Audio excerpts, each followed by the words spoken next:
Good morning class. कल हमने पढ़ा था melting points and boiling points. आज हम पढ़ेंगे एलोट्रॉपी। एलोट्रॉपी क्या होता है बेटा?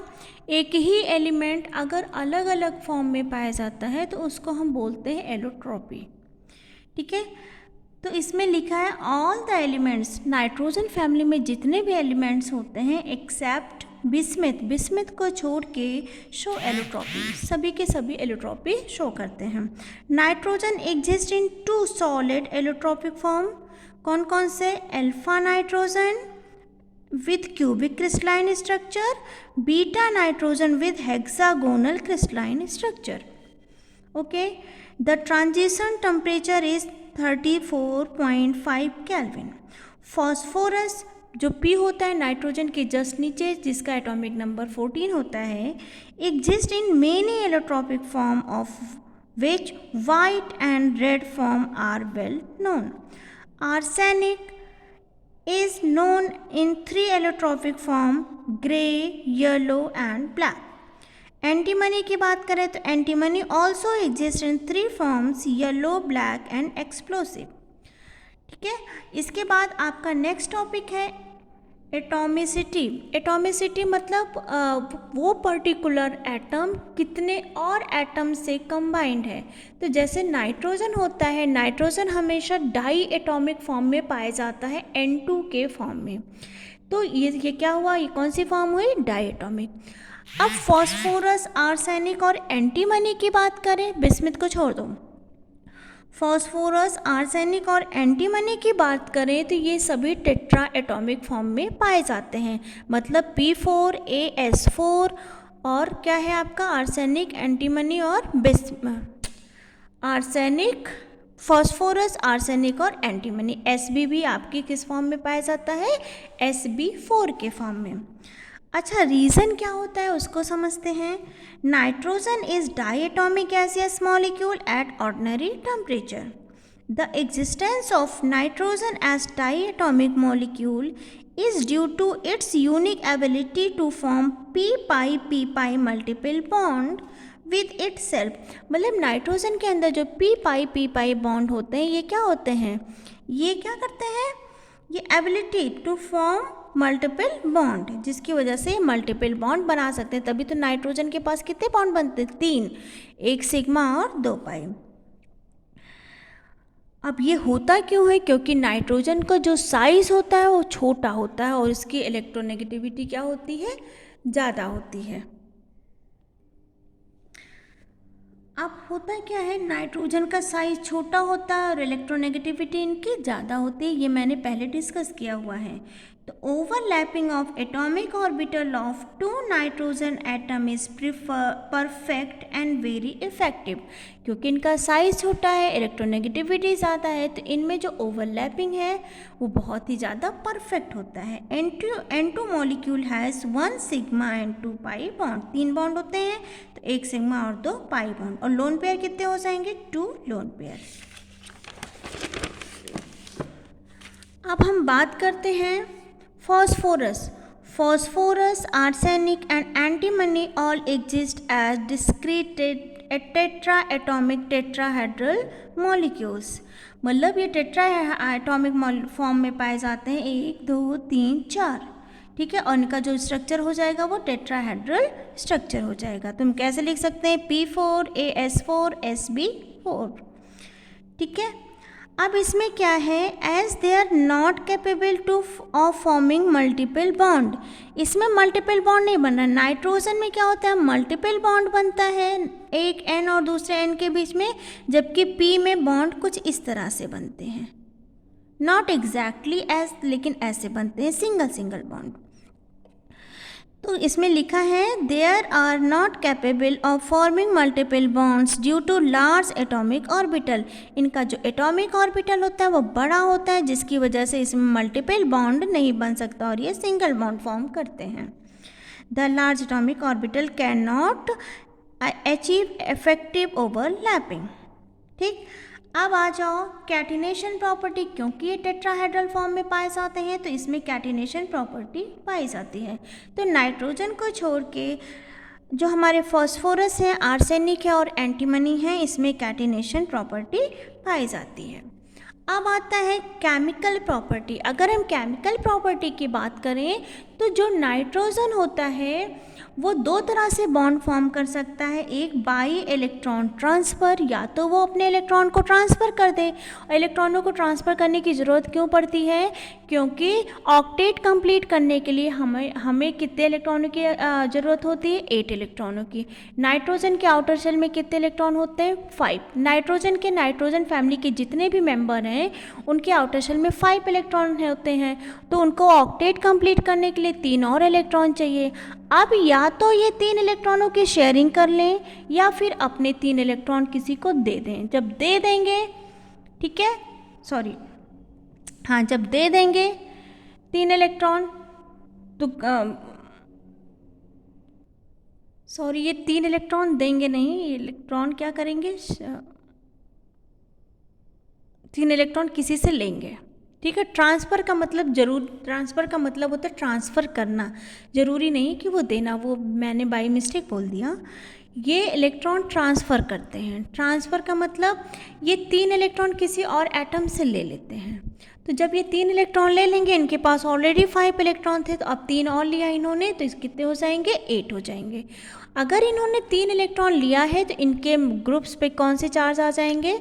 Minus charge. जैसे नाइट्रोजन है, नाइट्रोजन के आउटर शेल की बात करें 5 इलेक्ट्रॉन है, इसको 3 और इलेक्ट्रॉन चाहिए, तो ये क्या करेगा? 3 हाइड्रोजन से अगर इलेक्ट्रॉन ले ले या फिर 3 किसी और एलिमेंट से इलेक्ट्रॉन ले ले, तो ये क्या करेगा? इस पर कितने चार्ज आ जाएंगे? 3 माइनस चार्ज, ठीक है। तो या ये जो है बॉन्डिंग कर सकता है, या तो ये ट्रांसफ़र करे इलेक्ट्रॉनों का, या फिर ये क्या करे? इलेक्ट्रॉनों की शेयरिंग करे। तो जब ये इलेक्ट्रॉन ट्रांसफ़र करेगा, जब से में इलेक्ट्रॉन ट्रांसफ़र होंगे तो क्या हो जाएगा? इसमें 3 माइनस चार्ज आ जाएगा। ओके, यहाँ से एक बार फिर से देख लेते हैं। There are 5 electron present in valence shell, 5 electron होते हैं। To achieve a stable configuration they require 3 more electron which is not easy to accept as to form tri negative form. Due to energy considerations, such an ion is formed by the nitrogen, which is the smallest and most electronegative element of the family. When it combine, ये क्या करते हैं? When it combine with highly electronegative metal, this tendency is much less in phosphorus. It is not easy for the element of this group to lose all the 5 valence electron to form M+5 ion. However, antimony and bismuth can lose 3 electron from p orbital to form 3+ ion. Both antimony or bismuth exist as ionic solid. The M3+ ion are not very stable in solution. They can exist in fairly strong acidic solution. ठीक है।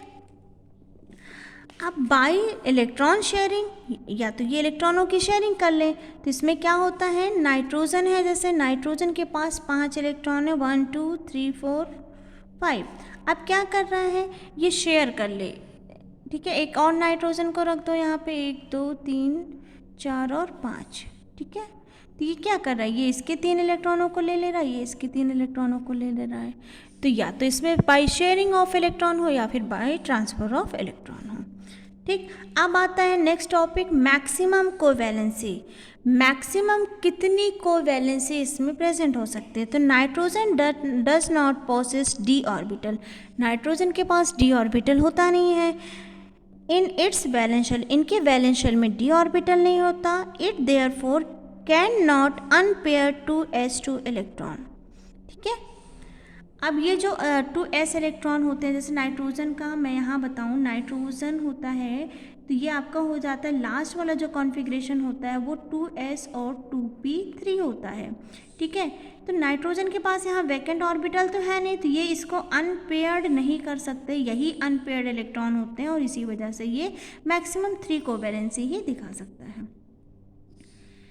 Okay बेटा, अब एक option और हो सकता है, ये अपने लोन पेयर किसी को डोनेट कर दे, ठीक है।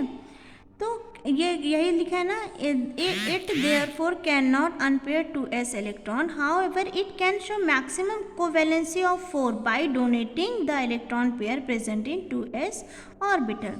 The best example of formation of ammonium ion, 3 तो इसने हाइड्रोजन बॉन्ड बना लिया और एक लोन पेयर डोनेट करके एक हाइड्रोजन को इसने और एक्सेप्ट कर लिया। On the other hand rest of the element have D orbital, और इसके अलावा जो फॉस्फोरस है, नाइट्रोजन, इनके पास वैकेंट डी ऑर्बिटल होता है, तो ये इसको अनपेयर्ड कर लेंगे। तो जब यहाँ पे डी ऑर्बिटल है और यहाँ के एक इलेक्ट्रॉन यहाँ शिफ्ट हो जाएगा, तो अब टोटल कितने अनपेयर्ड इलेक्ट्रॉन हो जाएंगे, 1 2 3 4 5। अब ये क्या कर सकते हैं, इनकी मैक्सिमम कोवैलेंसी कितनी हो सकती है, 5 हो सकती है। ठीक है।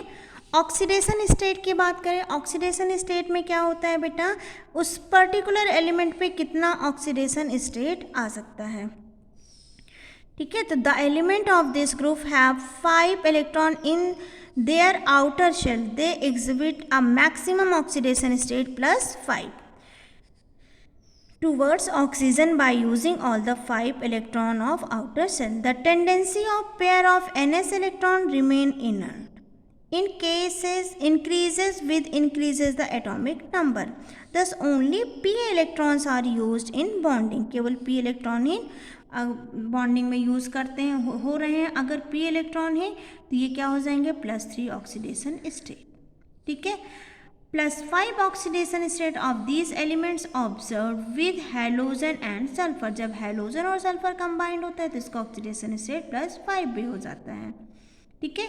Nitrogen and phosphorus generally exhibit -3 oxidation state due to high electronegativity and small size.